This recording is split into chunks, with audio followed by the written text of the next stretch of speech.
This is vulcanized fiber. It's a cellulose-based plastic substance that is extremely tough. It's what Fender used on all their pickups back in the day, and they still use it on the vintage reissue stuff. We have the advantage of having a laser cutter instead of having to have a huge punch press, something Leo Fender did not have. And so I've got it all put in position, everything's adjusted. We'll lower the lid here, and we'll let her rip.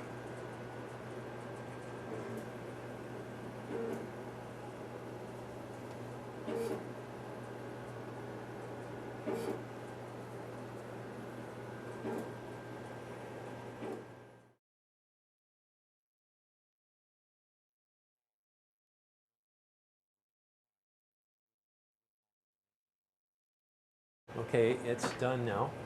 Now we can open this thing back up, pull these things out, and you can see we've got hot off the griddle. We got 5 strap bobbins now. The lower bobbin. The upper bobbin is a thinner material, so that's done on a separate cut. So, there you go.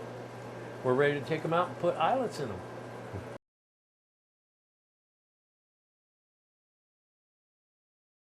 Okay, what I have to get from this state here where we've got the fibers and the magnet and the little eyelets and everything, I've got to end up with this. So, first thing I do is I take this bobbin, and I've got a little machine here that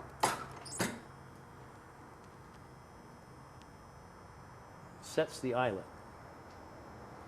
Put the eyelet on the little machine, put the bobbin over that.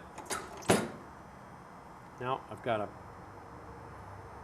And Fred, what is the purpose of the eyelet? The eyelet is so that we have something that we can put the wire in there and solder to it. It just gives you a positive solder connection to the wire that's wound onto the coil ultimately. So the next point, or the next step, is to take my magnet loader. We put the top of the bobbin in and put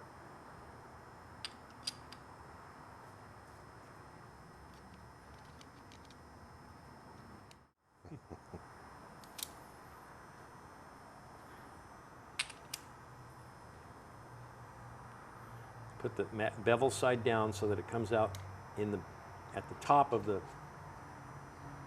because it's upside down.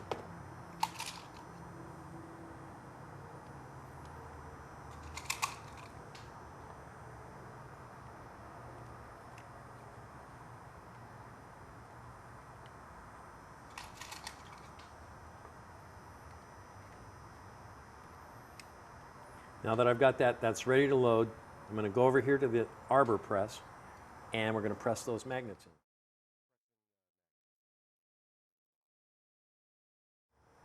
This thing is set up so that the depth that it goes down is preset, and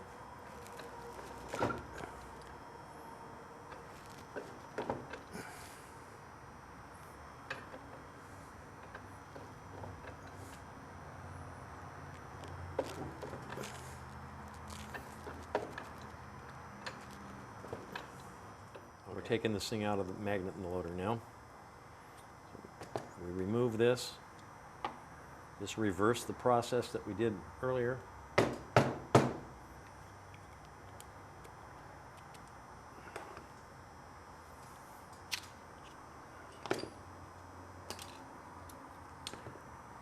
Now we've got a bobbin made, ready for, with a little bit of preparation now, it's ready to wind. Need to clean up little edges where we've got some fiber that has kind of been extruded out through that. process of putting in that magnet, but anyhow, then we end up with a finished bobbin, ready to wind.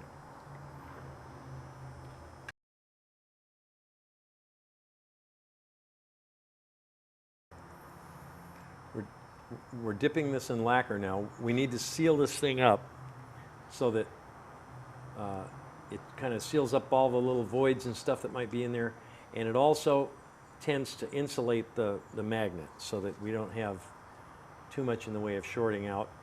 The vintage pickups all had a tendency to have some shorting problems, and these are being done in the same manner that the vintage pickups were done. So anyhow, what we do is we dip this in a lacquer solution.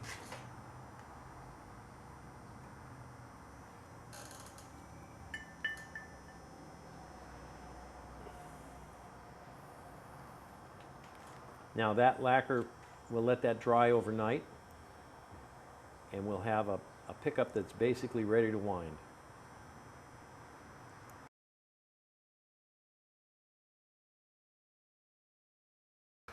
Okay, now that okay, there's two different techniques here for charging. One of them is this big giant, this is like an ultra super magnet. This thing is extremely magnetic. I can take this magnet, and being uncharged, I can run it through here.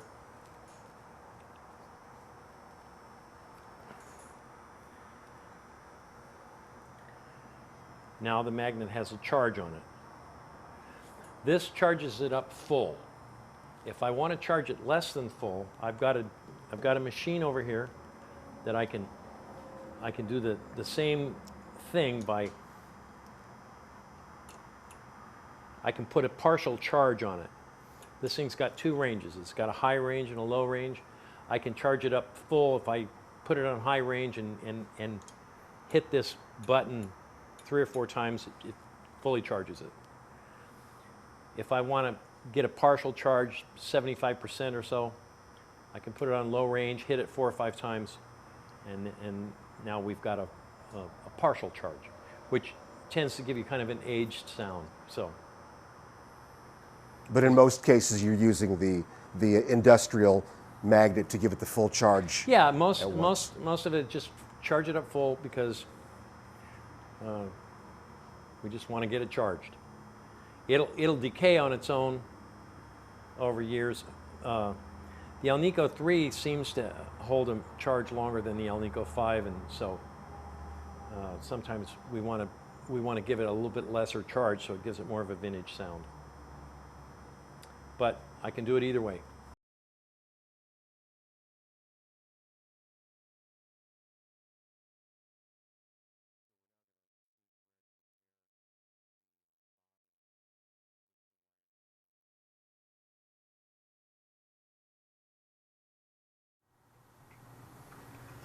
First, we thread the wire through the eyelet.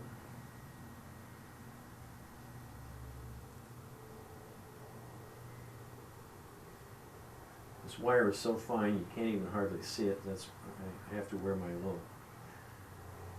little cheater glasses here, because I'm not a kid anymore.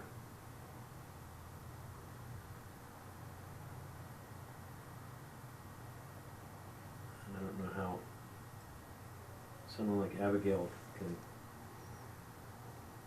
can wind those pickups, and she can see. She does wear glasses, but her eyes are even older than mine. Okay, now we get that.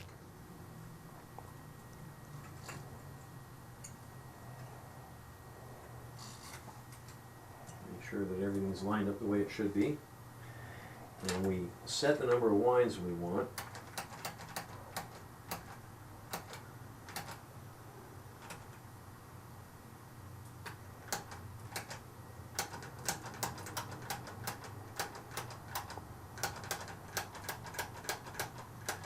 This thing has a preset arrangement on it. So we set the number of winds we want in that window, and then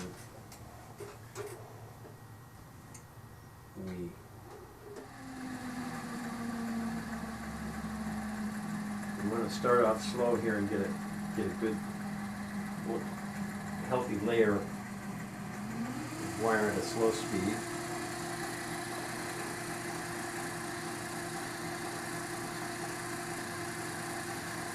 I'm just watching the coil here and seeing that as I do this, the magnets sort of disappear, and you see the layer of wire then.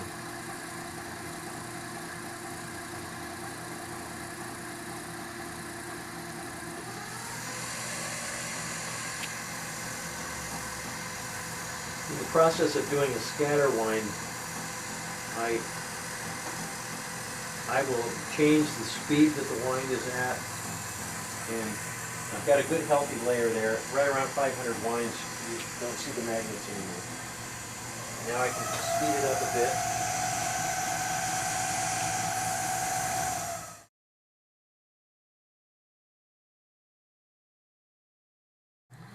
I'm changing up the pattern. So it's a scatter wind. We want to get it on there as random as we can. That's the whole point of having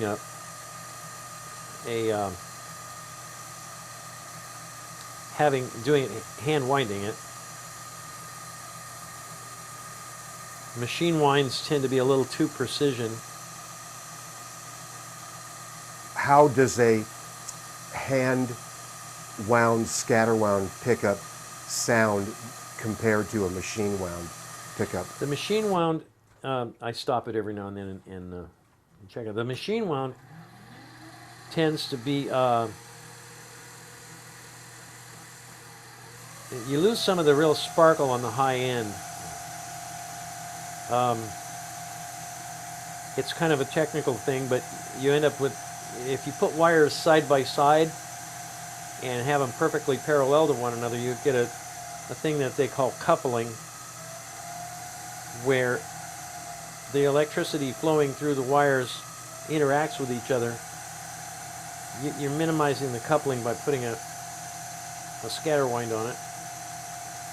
So you can basically create the tone based on the shape of the coil? Well, or you can... it affects it. Okay. It's the shape of the coil is not so not so critical as it is the order of the wire as it goes on, and you want it, like I say, you want it to where it's randomly wound. The machine wind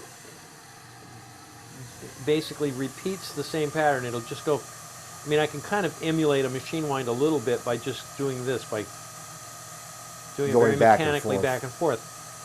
But, and when I do the hand winding, I'll do that. I'll do a few wraps where I'll kind of do it mechanically, and then I'll change it up a little bit. Basically, that hand winding process is something that becomes pretty individual. Each winder has their own style, and periodically I want to stop here and look at the shape of the coil so that I can, if one side is getting a little lopsided, I can kind of concentrate on where it's light. I've got a little light spot on this side here, so I'm gonna. You don't want to overcompensate. It's real easy to end up with a really funny looking coil if you kind of have to develop a little bit of a sense of. How many winds are you going for? On this one I'm going for 9,500 winds. And what will that equate to in output? It should be in the 7K area. This is the kind of gray bobbin style pickup. This would be roughly the same pickup, same style pickup that would be in a Stevie Ray Vaughan type.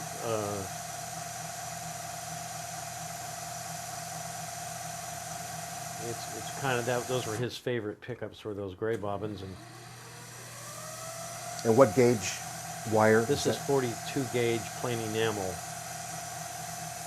At various times over the years, Fender used different kinds of wire on different pickups, and the 42 gauge plain enamel was used in '54 up until about '56, somewhere in there, and then they went to a 42 gauge heavy form bar wire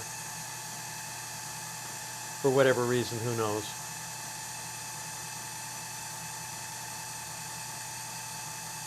But then in the late '60s sometime, they went back to the 42 gauge plain enamel here again for who knows what reason.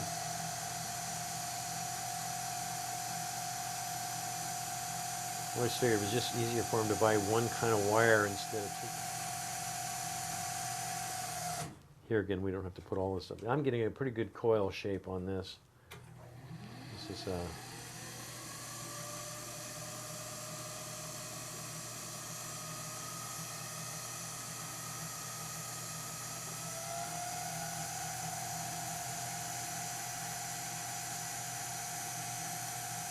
on this particular one, for demonstration purposes, I'm going a little bit slower than I would typically want to get it a little bit faster, so that I'm not here all day on one coil. But So is that still considered slow, what you're doing now? this is fairly slow, yeah. Mm. This thing has a fast range where I can. Wow. Yeah. But honestly, I'd rather.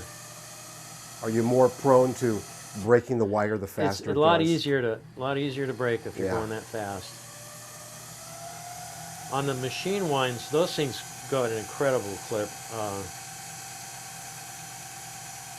But they have tension controllers on those winders, and even at that, they still break once in a while.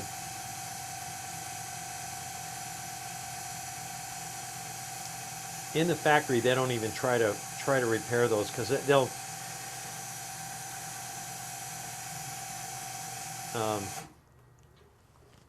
And it quits when it gets to the end. Wow. There you have it.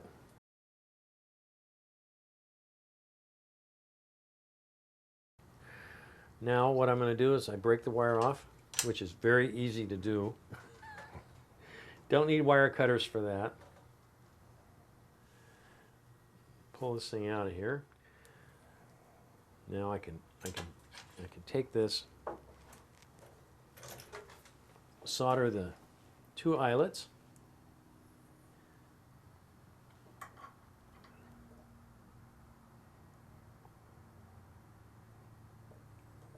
You want to put the solder on there and let it kind of sit for a few seconds so that it heats up the insulation on the wire and kind of breaks through it.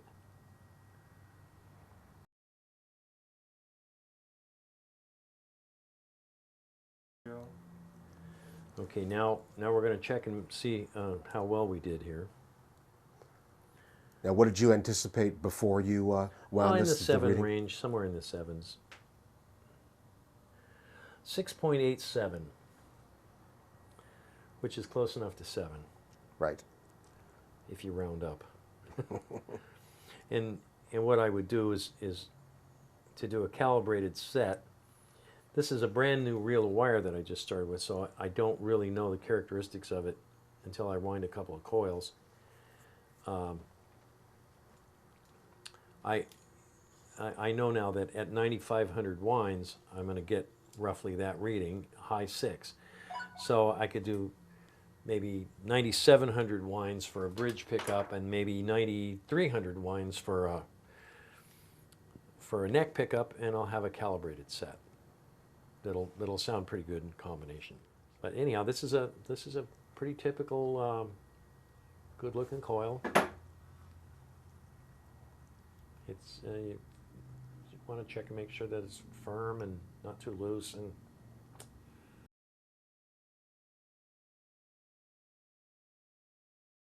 this is a Telecaster lead pickup, and what we want to do is, and this is something that was done on the vintage guitars. What we're doing here basically is replicating the vintage pickup.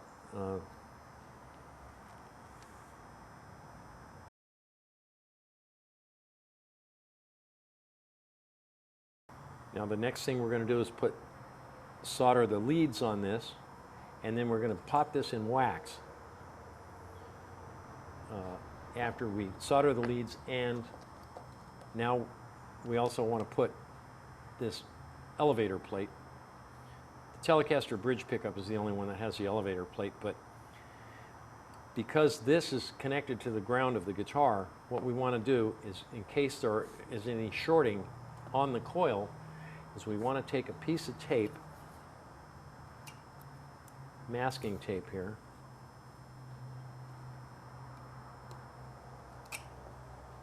put it on here so that any contact with the plate, you won't have an electrical continuity between the magnet and the plate in case there's any shorting in the coil. So I'm soldering now. I'm soldering the wires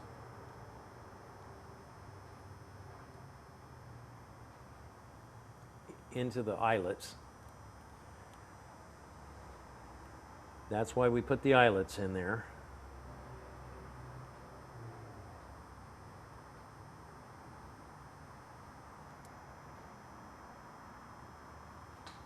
Can't find the hole.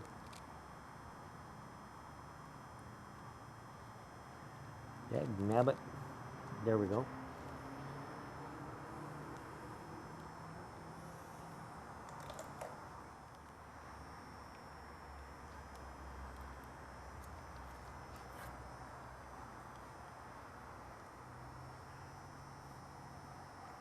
And we want to, on the Telecaster bridge pickup, we bend this, put a little extra wire on the ground wire, the black one, so that we can solder that to the elevator plate. So now the elevator plate is in the circuit on the ground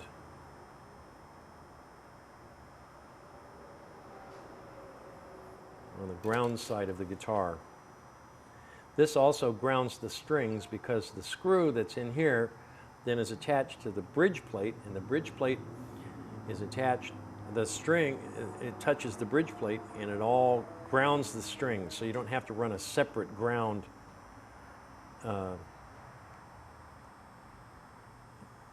on this, like on the Stratocaster, they run a thing to the tremolo claw, so that the ground wire goes to the tremolo claw on a Stratocaster. On a Telecaster, it's done like this. Okay, the next thing, we're going to pot this now.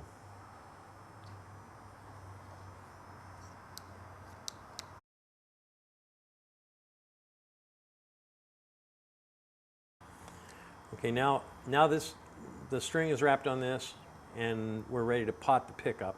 We're gonna put it in melted wax here, and for the Telecaster pickups and some of the older, like the 54 style Strat pickups, we use a wax that's got a black compound in it. It's basically black pigment, lamp black as they call it. So we're going to put the pickup in there. We're going to let that thing sit in there for several seconds. What the potting process does is it allows the wax goes down in and kind of fuses the wires together so they don't when the guitar is vibrating, the wires in the pickup are held stationary. If they move around any, you get a microphonic quality out of the pickup, which you don't necessarily want. Now, in the older pickups tend to be a little bit microphonic anyhow, so we don't pot these things for very long. We just leave it in there long enough to kind of saturate the coil on the outside surface of it. And when we pull it out, you can see that the string that was white is now black. That's that compound. That's part of the look of the old vintage Telecaster pickups. Some of the stuff that from the 60s, they didn't use a black wax, so they still look white. The string is still white. But now this pickup is potted.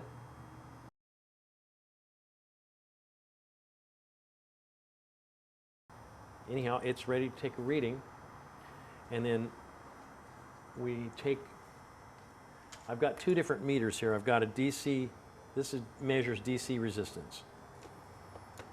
And this would be what typically is referred to as the output of the pickup. And this particular one has a DC resistance of 10.5K, which is pretty textbook. That's exactly where we want this to be, in the 10K range. So that is pretty much perfect for what we're looking for here. And I take another piece of tape here, and I'll write 10K on this piece of tape, 10.5. The next meter I'm going to use will give me the inductance. Inductance, this has 4.15 henries of inductance, which is pretty cool.